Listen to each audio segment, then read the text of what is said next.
সমাবেশ আমাদের ফিলিস্তিন ইস্যুর সমাধান আনবে না। ওসামা বিন লাদেন রাহিমাহুল্লাহর কণ্ঠ মিলিয়ে বলতে চাই, ইন্না ইখওয়ানানা ফি ফিলিস্তিন ইন্না দিমা আবনাইকুম হিয়া দিমাউনা ওয়া ইন্না আবনাআকুম আবনাউনা ফাদ্দামু বিদ্দাম ওয়াল হাদমু বিল হাদম। শেখ ওসামা বিন লাদেন রাহিমাহুল্লাহ ফিলিস্তিনের মজলুম নিপীড়িতদেরকে উদ্দেশ্য করে স্পষ্ট বার্তা দিয়েছেন, হে আমার ফিলিস্তিনি ভাইয়েরা, তোমাদের সন্তানদের রক্ত আমাদেরই রক্ত, তোমাদের রক্ত আমাদেরই রক্ত, সুতরাং রক্তের বদলে আমরা রক্ত নিয়ে কথা বলবো, আমরা এই ধ্বংসের বদলে ধ্বংসস্তূপ কায়েম করেই শান্ত হবে ইনশাআল্লাহ। সুতরাং আমাদের বার্তা হবে, তোমরা যদি ফিলিস্তিনে আর একটা শিশুকে হত্যা করো, আমরা তেল আবিব জ্বালিয়ে দেবো।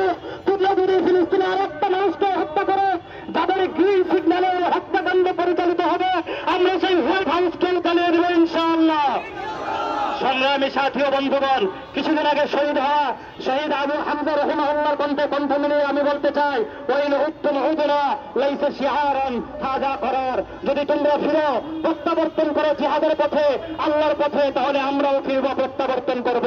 আর এটা নিতান্তই আমাদের কোনো স্লোগান নয়, এটাই আমাদের সিদ্ধান্ত ইনশাআল্লাহ। বিগত সময়ে ফ্যাসিস্ট হাসিনা সরকার যেই ইসরায়েলি প্রযুক্তির ম্যালওয়্যারগুলো ইউজ করতো, স্পেশালি পেগাসাস, এবং এই পেগাসাস সফটওয়্যারগুলো ইউজ করে তারা আমাদের আলেম ওলামা, ভিন্ন মত ভিন্ন দলের প্রতি তারা গোয়েন্দা তৎপরতা চালাতো এবং নির্মম নির্যাতন চালিয়েছে।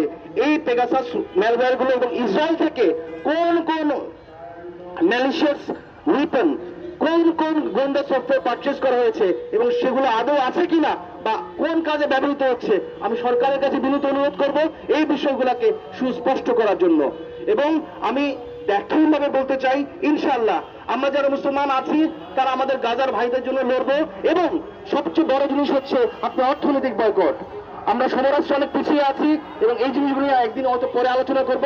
আমরা অর্থনৈতিক বয়কট করতে পারি, আমরা তেল দিয়ে বয়কট করতে পারি, আমরা তাদের পণ্য বয়কট করতে পারি। আল্লাহর ওয়াস্তে এই বয়কটগুলো চালু করেন ইনশাআল্লাহ। আপনি যদি তাদেরকে অর্থনৈতিকভাবে ক্ষতিগ্রস্ত করতে পারেন, অর্থনৈতিকভাবে তাদেরকে পণ্য করে দিতে পারেন, সেই ক্ষেত্রে তারা এক সময় অবশ্যই অবশ্যই অবশ্যই এবং নমনীয় হতে হবে। এবং বারবার একটা জিনিসই বলি, আল্লাহ তাআলা বারবার একটা কোরআনে একটা সূরা নাযিল করেছেন বনি ইসরাইল নিয়ে, কারণ আল্লাহ তাআলা কোনো নবী কোনো রাসূল এই ইসরায়েলকে কন্ট্রোল করতে পারে নাই। তারা বারবার মুনাফিকি করেছে, তারা বারবার গাদ্দারি করেছে এবং তারা যে অভিশপ্ত জাতি এই জিনিসটা তারা নিজেরাও জানে। সো আমি একটা কথা সবার উদ্দেশ্যে বলবো, আপনারা ছোট ছোট বয়কটগুলো শুরু করেন। আপনারা আপনাদের ঘর থেকে যেই পণ্যগুলো ইসরায়েলের পণ্য সেই পণ্যগুলো বয়কট করেন এবং আস্তে আস্তে বড় বয়কটের দিকে যান। ইনশাআল্লাহ এই জমিনে, এই আল্লাহর দুনিয়াতে, এই বাংলাদেশে ইনশাআল্লাহ সফলতা কায়েম হবে।